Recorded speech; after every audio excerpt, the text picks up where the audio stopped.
everyone, I'm doing a Neuroscience of Awareness blog, and I've talked a little bit about the mind and focusing your mind. And today I'm going to use the introduction to what Dr. Dan Siegel calls the plane of possibility, and then plateaus, and then peaks.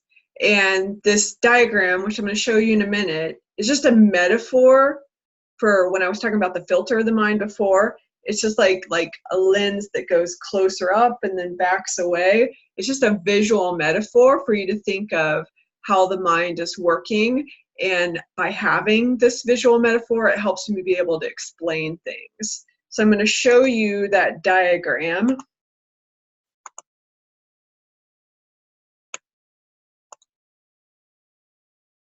You've got the wheel of awareness practice, and I talked about being in the hub, which is that centered, still place where you're in a calm, high state of integration. That's also called a social engagement system.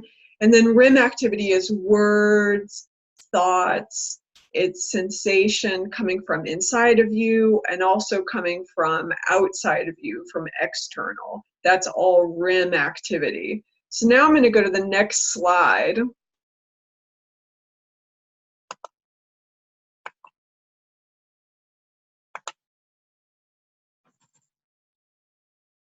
So this hub is also called the open plane of possibility in this map, and you can look at it here. There's plateaus and then there's peaks.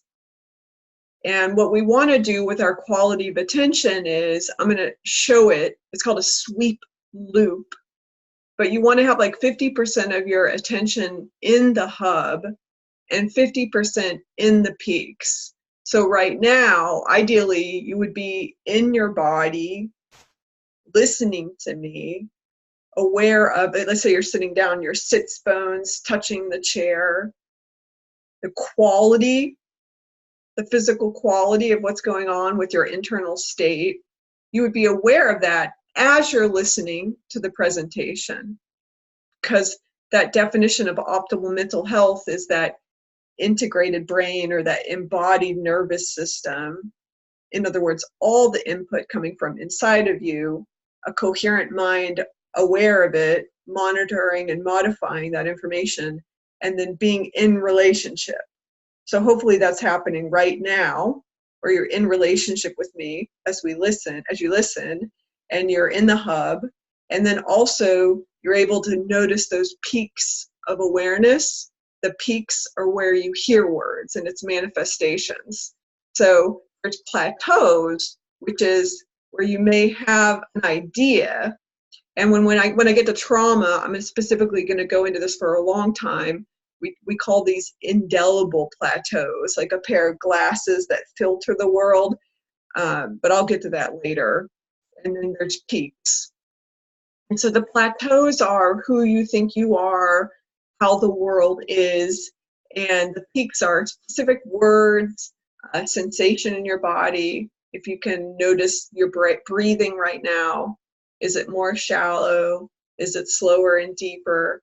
That's peak activity. And then finally, I'm going to show you that sweep loop, which is the ability to have your attention, we'll say 50% at the peaks and 50% at the open plane of possibility. 50% of your attention at the peaks and then 50% in the hub. And that would be good mind sight. That would be where your window of tolerance is wide. So let's say that peak of activity was anger. Let's say someone either being angry at you or your own anger. If you have a wide window of tolerance, and I'll show that in another video, what's going to happen is you're not going to go into anxiety or get angry yourself. You're not going to go into hyperarousal, and you're not going to go below your window of tolerance to hypoarousal. You're not going to go numb. You're not going to shut down. So that's the thing. A lot of people, they sometimes can think they're in the hub. They can think they're in the open plane of possibility, but they're actually in hypoarousal where they're numb and they're not sensing anything. So part of what we want to do by growing our mind sight is becoming aware of what's happening inside our body, what's happening in our external circumstance, and to not deny that, but to have an awareness of that. So this is just an introduction to the idea.